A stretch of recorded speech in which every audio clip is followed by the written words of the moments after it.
Mari kita membaca dari Markus pasal 10 ayat 46 sampai 52. Markus pasal 10 ayat 46 sampai 52 kita akan baca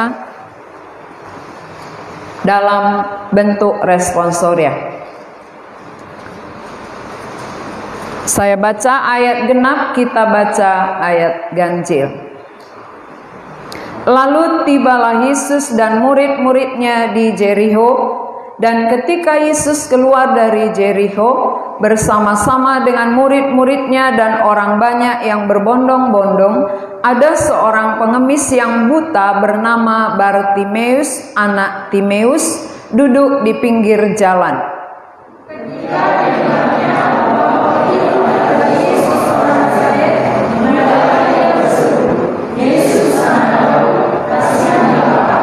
Banyak orang menegurnya supaya ia diam, namun semakin keras ia berseru, "Anak Daud, kasihanilah aku." Lalu Yesus berhenti dan berkata, "Panggillah dia." Mereka memanggil orang buta itu dan berkata kepadanya, "Kuatkan hatimu, pergilah, dia memanggil kau." Lalu ia menanggalkan jubahnya, ia segera berdiri dan pergi mendapatkan Yesus. Tanya Yesus kepadanya, "Apa yang kau kehendaki supaya aku berbuat bagimu?" Jawab orang muda itu, "Rabbuni, supaya aku dapat melihat." Lalu kata Yesus kepadanya, "Pergilah, imanmu telah menyelamatkan engkau." Pada saat itu juga melihatlah ia, lalu ia mengikuti Yesus dalam perjalanannya.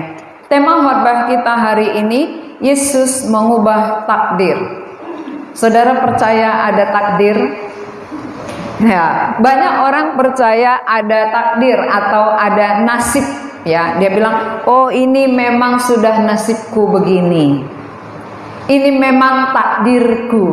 Jadi, apa yang terjadi dalam dirinya, penderitaan demi penderitaan, dia menganggap itu takdir yang tidak bisa diubah. Padahal di hadapan Tuhan tidak ada takdir. Ya, jadi jangan percaya takdir. Di hadapan Tuhan, Tuhan yang maha kuasa, berkuasa di dalam kehidupan manusia. Bukan ditetapkan, kamu nanti begini kehidupanmu, kamu seperti ini tidak akan berubah, bukan. Tetapi tangan Tuhan berkuasa mengubah kehidupan kita, ya. Walaupun mungkin sekarang kita hidup di dalam banyak pergumulan, banyak persoalan, banyak kesulitan, kesusahan, ya. Tetapi semuanya itu Tuhan bisa ubahkan. Tuhan berkuasa mengubahkan apa yang kita alami. Apa yang itu lagunya tadi, ya.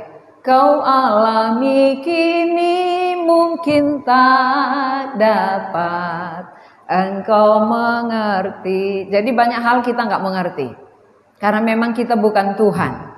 Tapi apa yang kita tidak mengerti Tuhan bisa ubahkan.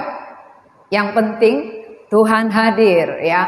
Kehadiran Tuhan yang bisa mengubahkan kehidupan kita. Nah, ini kejadian di Jericho, ya. Waktu Yesus datang ke sana, ada seorang pengemis yang pekerjaannya adalah mengemis. Kalau mengemis itu berarti minta belas kasihan orang. Itu mengemis. Duduk tiap hari di pinggir jalan, pekerjaannya adalah mengemis karena dia buta. Dan namanya juga disebut, ya. Nama orang buta ini adalah Bartimeus. Inilah pekerjaannya sehari-hari. Minta sedekah, minta belas kasihan orang. Berarti kalau tidak ada yang memberi, dia tidak makan. Kalau tidak ada yang berbelas kasihan, dia tidak punya uang. Itulah kehidupannya. Kehidupan yang tidak jelas. Kehidupan yang tidak menentu. Kehidupan yang tanpa harapan. Kalau namanya ngemis kan tanpa harapan. Bisa ada, bisa enggak. Jadi manusia hidup di bumi banyak sekali seperti pengemis secara rohani. Artinya apa? Nggak jelas. Nggak jelas dia tujuannya, iya atau tidak, dapat atau tidak, surga atau neraka, nggak jelas. Ini seperti pengemis ini, nggak jelas. Ya kalau dapat syukur, kalau enggak ya apa boleh buat. Ya lucu ya, dia nggak berjuang gimana supaya dapat. Maka waktu Yesus lewat, orang buta ini bukan bertahan di dalam keadaannya yang nggak jelas. Dia bukan mempertahankan statusnya sebagai pengemis, tetapi dia mencari pertolongan.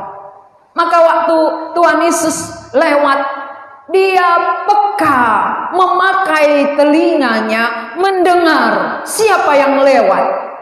Siapa yang lewat? Kenapa dia tanya siapa yang lewat? Berarti dia cari pertolongan. Kalau orang biasa yang lewat, dia minta sedekah, hanya itu yang dia minta.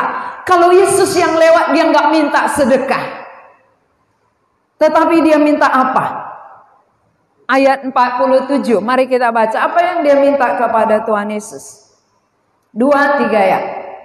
Ketika didengarnya bahwa itu adalah Yesus orang Nazaret, mulailah ia berseru, Yesus anak Daud, kasihanilah aku. Dia tidak minta, berilah aku uang, berilah aku makan hari ini, tidak. Tetapi dia panggil namanya, Yesus. Tadi yang disebutkan orang adalah Yesus orang Nazaret. Tetapi yang dia panggil bukan itu. Berarti dia bukan asbun. Dia bukan asbun atau dia bukan ikut-ikutan apa kata orang. Kata orang tadi siapa yang lewat? Yesus orang Nazaret. Kalau itu yang disampaikan orang, harusnya kan dia panggil Yesus orang Nazaret. Tetapi justru bukan. Yang dia panggil adalah Yesus anak Daud. Mengapa beda panggilannya dengan sebutan orang banyak? Karena sudah tertanam di dalam diri Bartimeus ini bahwa Yesus sang Mesias akan datang dari keturunan Daud. Tersimpan di dalam hatinya. Maka waktu orang katakan Yesus, langsung kontak anak Daud. Ini pengharapanku sudah datang. Aku hidup di dalam ketidaktentuan, tidak jelas. Sekarang datang Yesus, anak Daud yang akan memperjelas kehidupanku. Ini namanya apa? Dia kenal siapa Yesus. Dia tahu dari mana Yesus datang. Kalau kita jelas mengenal Yesus anak Daud, berarti Yesus itu adalah keturunan raja. Berarti dia adalah raja yang berkuasa. Itu yang di dalam hati Bartimeus. Sehingga dia panggil, Yesus anak Daud, kasihanilah aku. Kasihanilah aku, bukan kasih uang padaku. Maka Tuhan katakan apa? Ayat 40. Banyak orang menegurnya supaya ia diam. Namun semakin keras ia berseru, anak Daud, kasihanilah aku. Ada hambatan? Ada. Ada rintangan untuk datang kepada Yesus? Orang banyak rintangannya. Orang banyak menegur. Orang banyak katakan jangan ribut. Jangan ganggu Tuhan. Ya, ini orang banyak. Tetapi semakin dia ditegur, semakin kuat dia berseru, saudara. Mengapa? Mengapa dia semakin kuat berseru? Ini karena dia tahu ini adalah raja yang bisa menolong dia. Tidak ada pertolongan selain di dalam Yesus anak Daud. Maka walaupun dihambat, walaupun dilarang orang banyak, dia tetap berseru. Mengapa kita ketika datang kepada Yesus, belajar, ada rintangan, ada tantangan, langsung mundur. Ada kesulitan, langsung berhenti. Karena kita tidak mengenal dengan jelas dari mana sebenarnya pertolongan kita. Siapa yang bisa menolong kita, mengubahkan kehidupan kita? Kalau kita tahu hanya Yesus yang bisa mengubah, Yesus yang bisa menolong kita, tidak akan pernah kita mundur. Walaupun ada rintangan, walaupun ada hambatan untuk datang kepada Yesus. Maka dia berseru, Yesus, Anak Daud, kasihanilah aku. Kita teruskan. Sesudah dia bermohon apa yang dilakukan oleh Tuhan Yesus kepadanya, ayat 49. Kita baca ayat 49, 2-3 ya. Lalu Yesus berhenti dan berkata, panggillah dia. Mereka memanggil orang buta itu dan berkata kepadanya, kuatkan hatimu, berdirilah, ia memanggil engkau. Yesus peduli, saudara. Walaupun orang banyak menegur, orang banyak melarang, tetapi Yesus peka dengan seruan Bartimeus. Maka Yesus berhenti, Yesus memanggil dia untuk datang kepadanya. Sesudah Yesus panggil dia, orang buta itu tidak berlambat-lambat. Ketika Yesus katakan, mari panggil dia, orang buta itu tidak banyak pertimbangan lagi. Tetapi yang dia lakukan adalah ayat 50. Lalu ia menanggalkan jubahnya. Ia segera berdiri dan pergi mendapatkan Yesus. Ini artinya percaya. Percaya itu berarti dia bersegera, bukan berlambat-lambat. Bukan banyak pertimbangan-pertimbangan. Dia menanggalkan jubahnya. Jubah itu adalah lambang status. Jubah itu lambang status. Kalau statusnya pengemis, jubahnya beda. Kalau statusnya hamba, jubahnya juga beda. Kalau statusnya anak, jubahnya juga beda. Maka waktu anak hilang pulang, apa kata bapaknya? Pakaikanlah jubah yang terbaik. Kenapa? Karena jubah anak hilang itu sudah hilang. Ya, artinya dia statusnya sebagai anak tidak jelas lagi. Karena dia sudah pergi meninggalkan ayahnya. Dia jauh pergi meninggalkan bapaknya. Maka waktu dia pulang kembali, apa yang dikatakan bapaknya? Pakaikan kembali jubah yang terbaik. Artinya, kalau anakku telah hilang, sekarang dia pulang, terima dia kembali. Sambut dia, beri kembali statusnya, jadikan menjadi anak. Kita adalah anak yang hilang. Sudah jauh dari Tuhan. Sudah jauh dari kehendak Allah. Maka ketika kita pulang, ketika kita datang kepadanya, dia akan pakaikan jubah yang baru. Yaitu jubah mengakui kita sebagai anaknya. Ini jubah pengemis ditinggal. Jubah sebagai status pengemis dia tanggalkan. Lalu dia datang kepada Yesus supaya dapat jubah baru. Ya, dapat jubah baru, diakui menjadi anak. Saudara, kalau katakan, aku sudah percaya, apa yang telah saudara tinggalkan? Orang yang telah datang kepada Yesus, percaya kepada Yesus, ada yang ditanggalkan. Bukan sama jimatnya dia percaya. Ya, aku percaya tapi ke gereja pun bawa jimat, ya. Ada di gigi. Supaya setiap kali dia senyum manis kelihatannya, ya. Waktu dia nggak senyum kayak begu gitu ya. Ya, karena dia bawa begu. Jadi kalau hanya di giginya, tapi waktu giginya nggak nampak, persis lah dia kayak begu. Perhatikanlah. Orang yang pakai pemanis itu, waktu nggak kelihatan barangnya, dia jeleknya luar biasa. Ya, nanti lihatlah yang pakai pemanis itu ya. Lihat sebelahnya ada enggak? Kalau ada di giginya pasti ya. Waktu dia senyum orang merasa manis sekali gitu. Tapi ketika giginya nggak nampak, jeleknya bukan main. Kau kok jelek kali gitu ya. Bisa dia berubah-berubah. Kayak bunglon.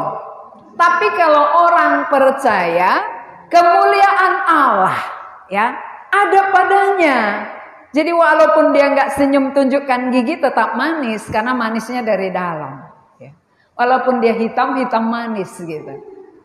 Kayak manggis, rasanya manis. Ya, hitam kulitnya tapi manis. Di sini kan banyak yang hitam-hitam ini, tapi manis. Kenapa? Karena sudah Kristus di dalamnya. Maka rasanya, rasa etikanya manis ya.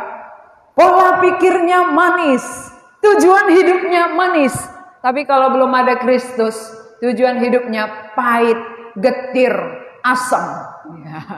Maka orang gak suka dekat. Kenapa? Kalau dekat kena repet. Karena tujuannya gak jelas tadi ya. Kayak pengemis. Kalau belum dipakaikan jubah sebagai anak, kita ini persis kayak pengemis. Gak jelas kemana arah hidup kita. Gak jelas tujuan kita. Apa yang mau kita capai. Apa yang mau kita kerjakan di bumi ini. Gak jelas. Ikut-ikutan saja. Tapi kalau menjadi anak Allah, jelas pandangannya. Aku hidup di bumi memuliakan Tuhan. Aku hidup di bumi mengerjakan kehendak Allah. Sampai aku kembali pulang tinggal bersama Allah. Jadi di bumi senang, di sorga senang. Di sini senang, di sana senang gitu ya. Di mana-mana hatiku senang. Itu lagu sekolah minggu. Tapi sering kali kita nyanyikan di sini senang, padahal di sini susah, di sana susah, di mana-mana hatiku susah. Dari mana nampak susah? Dari mukanya aja ketahuan, ya kan?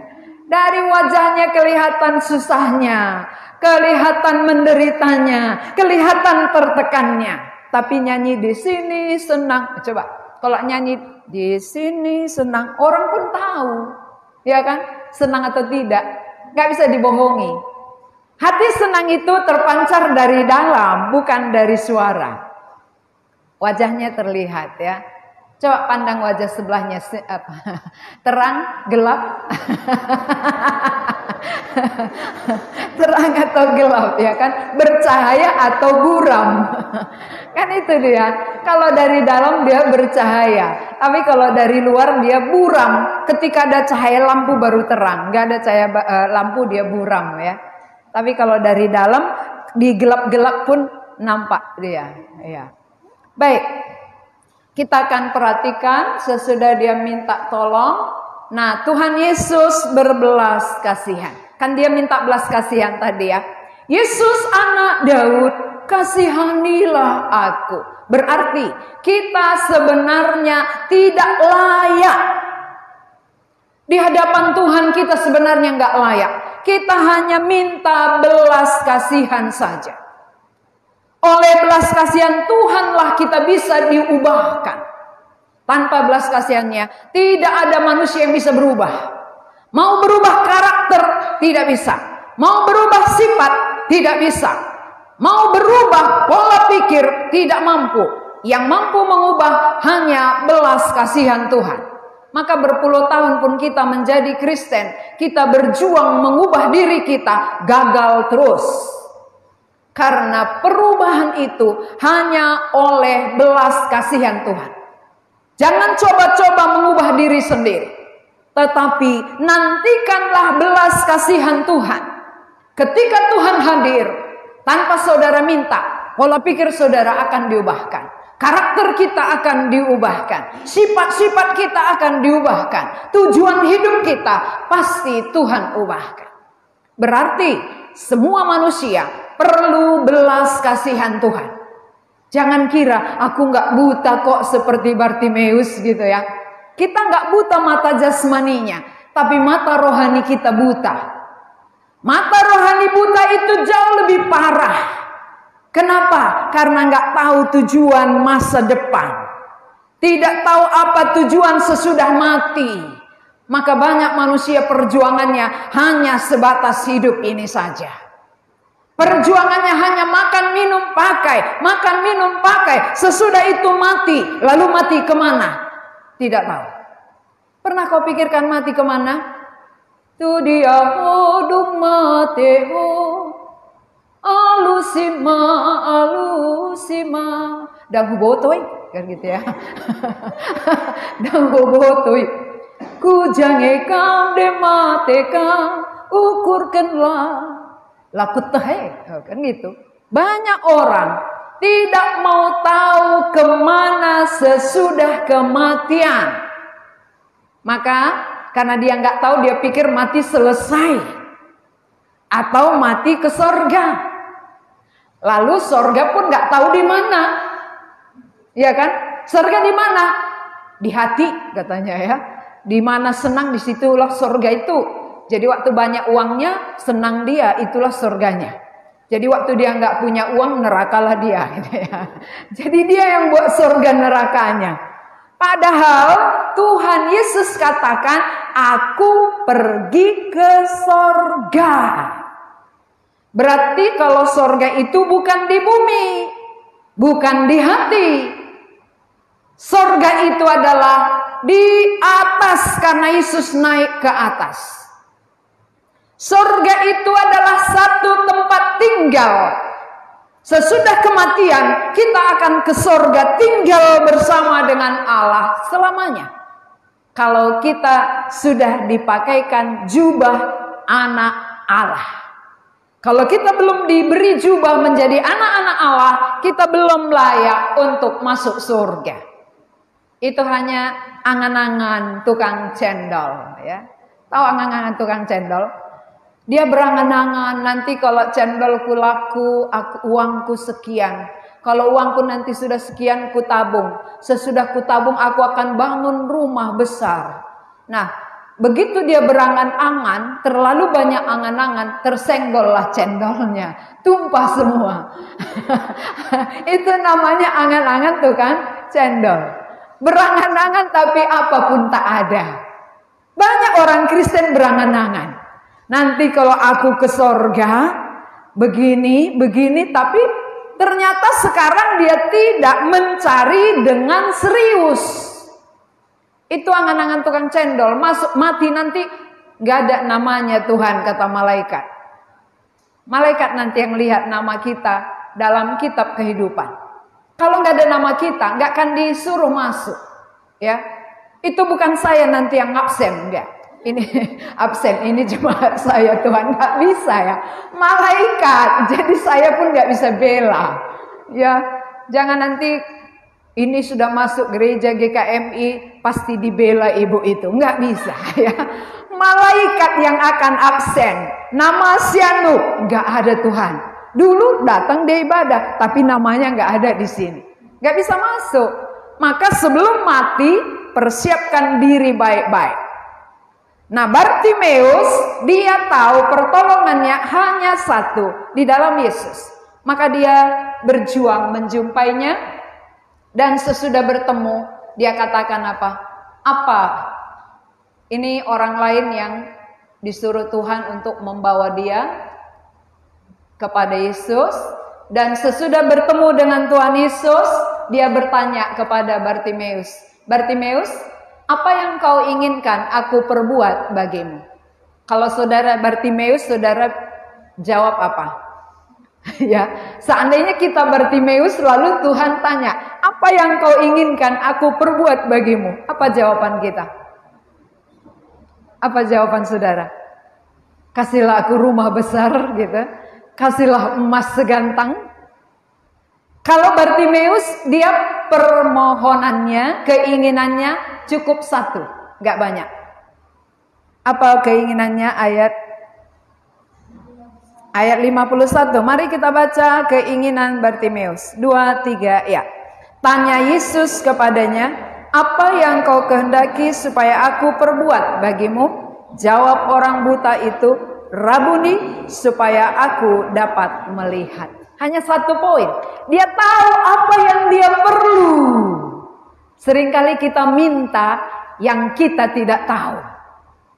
Kita berdoa memohon yang kita sendiri tidak tahu untuk apa.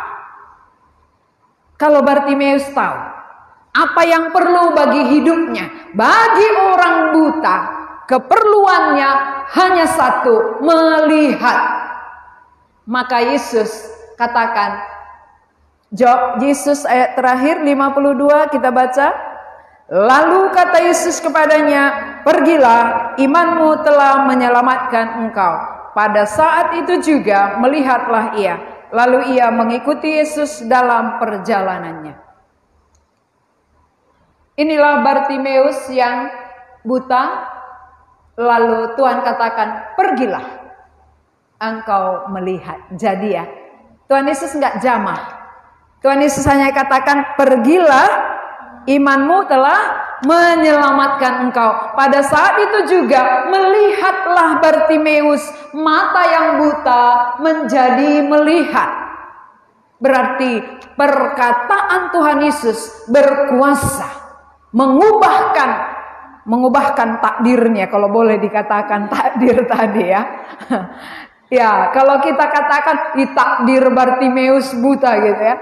Jadi Tuhan Yesus berkuasa mengubahkan dari buta menjadi melihat, dari mengemis menjadi kerja untuk diri sendiri. Bertanggung jawab. Dia sudah dengan melihat, dia tidak akan minta-minta lagi. Dia tidak akan jadi pengemis lagi, tapi dia bisa bekerja untuk dirinya.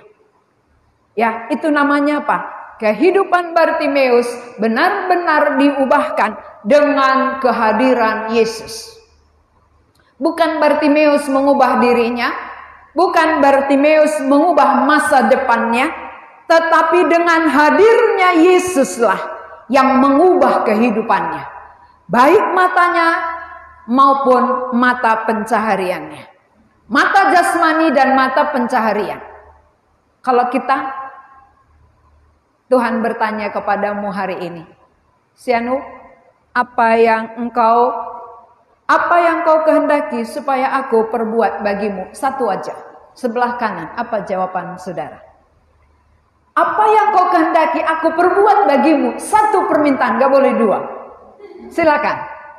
Kaum bapak, kaum madam, takut meminta kan? Takut salah. Kaum Hawa, satu aja. Apa yang kau kehendaki aku perbuat bagimu? Aku berkuasa. Apa yang kau mau? Silakan. Apa? Iya, sama-sama takut menjawab. Padahal belum kompetisi. Belum pertandingan, sudah takut menjawab. Apa yang kau kehendaki supaya aku perbuat bagimu? Dalam hati kita coba tanya. Kalau Yesus bertanya kepada aku minta apa ya? Minta apa? Ya? Kuat aja, kuat. Umur yang panjang. Oh, ibu ini minta umur yang panjang. Sepanjang apa, Bu? Sepanjang jalan. Kalau sebelah kiri saya minta apa? Satu aja. Supaya mereka itu siapa? Ya, supaya keluargaku diselamatkan. Ya, itu satu permintaan. Kalau Bartimeus, supaya aku melihat. Untuk dirinya dulu ya. Supaya aku melihat. Berarti kalau kita masih buta rohani, harusnya itu permintaan kita. Apa yang kau kehendaki aku perbuat bagimu? Supaya aku melihat Tuhan. Sudah lama aku buta secara rohani. Kan itu harusnya. Supaya aku benar melihat Engkau dengan jelas. Melihat tujuan hidupku dengan jelas. Mengerti untuk apa aku hidup ini. Itu tujuan. Itu yang harapan. Kalau nggak jelas tujuan, capek hidup. Capek. Coba kalau saudara naik kapal nggak jelas kemana. Mutar-mutar di lautan. Mau kemana? Nggak tahu. Pokoknya jalan aja. Berhenti di mana nanti? Nggak tahu. Kemana dibawa kapal itu, ke situlah. Ya lama-lama kehabisan bahan bakarnya, tenggelam. Kan begitu manusia di bumi. Mau kemana kau hidup? Nggak tahu. Pokoknya kerja aja. Pagi bangun kerja, sore pulang. Besoknya pun begitu. Bangun kerja, sore pulang. Makan, tidur. Kerja, makan, tidur. Kerja, makan, tidur. Berapa tahun? Seterusnya. Berapa lama? Sampai mati. Lama-lama apa? Tenggelam. Ini namanya hidup tanpa tujuan, pasti tenggelam di dalam dosa. Tapi kalau jelas tujuan saudara, aku harus melihat Allah. Mata rohaniku yang buta harus dicelikkan oleh Tuhan. Supaya jelas pandanganku bahwa hidup ini bukan sampai di bumi ini. Hidup ini masih ada kehidupan sekali lagi, kehidupan kekal. Saudara tahu kalau kita hidup di bumi ini namanya hidup biologis. Semua hidup biologis, ya. Secara biologis kita hidup. Dia kawin, lalu melahirkan anak, membesarkan anak, ngawinkan anak, lalu lahir cucu, membesarkan cucu sampai mati. Lalu kemana? Nggak tahu. Ini namanya apa? Hidup berlelah-lelah tanpa tujuan jelas, celaka. Tapi orang yang hidup sebagaimana Kristus hidup, dia mati tapi hidup lagi, maka Kristus yang demikian ada padaku, aku pun seperti dia. Walaupun nanti aku mati, tubuhku dikubur, aku akan hidup lagi dan bangkit seperti Kristus bangkit, dan hidup selamanya seperti Kristus hidup. Inilah tujuan hidup saudara. Kalau ini nggak jelas bagi kita, celaka. Kalau nggak jelas bagi kita arah tujuan kita, rugi kita hidup, hanya berlelah-lelah, capek tenaga, capek berpikir, mati dihukum. Maka sebelum kita mati, kesempatan hidup yang Tuhan berikan, mari hargai, mari pakaikan, supaya kita hidup secara rohani. Bukan hanya secara biologis, tetapi hidup secara rohani. Hidup kekal selamanya. Agar kita berbahagia menjalani kehidupan kita. Orang yang jelas tujuannya ke rumah Bapa, menjalani hidup ini pun dengan sukacita, dengan ketenangan, dengan damai. Kenapa? Arahnya jelas. Untuk apa aku hidup jelas. Kalau orang hidup jelas, dia tidak akan stres, ya. Kalau tujuan hidupnya jelas, dia tidak akan pernah stres menghadapi persoalan-persoalan yang ada. Malah dia nikmati. Sama seperti di atas kapal, gak mungkin gak ada gelombang. Tetapi karena jelas tujuan kapalnya, dia nikmati gelombang-gelombang itu. Jelas tujuan hidup kita, kita nikmati gelombang persoalan kehidupan kita menuju rumah Bapa yang senang. Ke rumah Bapa yang senang, sering kita nyanyikan ya, tapi tujuan kita tetap di bumi ini. Kita bilang ke rumah Bapa yang senang, tapi kita perjuangkan di rumah Bapakku yang sementara. Di rumah orang tuaku yang akan kutinggalkan. Itu selalu perjuangan-perjuangan kita. Dan itu yang kita perebutkan, membuat kita berantem dengan saudara kita. Maka hari ini Yesus mengubah takdir, ya saudara. Jangan kira bahwa inilah takdirku, sudah ditakdirkan seperti ini, ya udahlah, terimalah nasibku. Oh, nasib. Jadi nasib di sana namanya jadi bersin dia, ya kan. Oh, nasib kita bilang. Takdir. Dia di hadapan Tuhan tidak ada takdir. Kehadiran Tuhan berkuasa mengubahkan Bartimeus dan mengubahkan kita, mengubahkan tujuan kita supaya jelas kemana arahnya. Berhenti hanya memikirkan bumi, awali memikirkan yang kekal, karena kita akan pulang ke sana. Sepanjang apapun umur kita pasti berhenti, ya. Sepanjang apapun usia kita pasti mati. Katakanlah sampai ada orang 200 tahun kan berakhir juga, bisa dihitung ya. Tapi di sana nggak bisa dihitung lagi. Selamanya, tanpa akhir saudara. Jadi kalau kita belum dapat, perjuangkan untuk dapat. Kalau keluarga kita belum dapat, pikirkan mereka. Jangan terus memikirkan bumi yang akan dihanguskan ini. Bumi ini akan dihanguskan, ditunggang balikkan oleh Tuhan. Lihat aja, sekali longsor, habis semua. Sekali gempa, habis semua. Ya, nggak susah bagi Tuhan menghabiskan setinggi apapun kita bangun. Tapi kalau iman ini yang akan kita bawa sampai ke rumah Bapa, sampai selama-lamanya. Inilah perjuangan hidup. Jadi ketika Tuhan Yesus katakan kepada Bartimeus, pulanglah dan imanmu menyelamatkan engkau. Jadilah padanya bahwa dia telah melihat. Ini hasil dari imannya. Kalau kita juga mau supaya hidup kita diubahkan oleh Tuhan, Kristus perlu hadir di dalam hidup kita. Karena hanya Dia yang bisa mengubahkan takdir saudara, ya. Hanya Dia yang bisa mengubahkan apa yang terjadi sekarang ini. Yang tidak saudara inginkan, yang tidak kita harapkan, Dia bisa ubahkan menjadi masa depan yang di dalam kehendak-Nya. Masa depan yang Dia inginkan, bukan seperti yang kita pikirkan, tetapi seperti yang Allah inginkan, seperti yang Allah kehendaki. Jadilah hidup kita seperti itu. Itulah namanya beriman. Beriman itu berarti sama kehendak Allah dengan kehendak kita. Kehendaknya kita sampai ke sorga dan kita pun sampai ke sorga. Inilah iman. Tapi kalau kehendaknya kita ke sorga, kita hanya sampai di bumi, berarti belum, ya, imannya belum sesuai dengan kehendak Allah. Itu masih kehendak sendiri.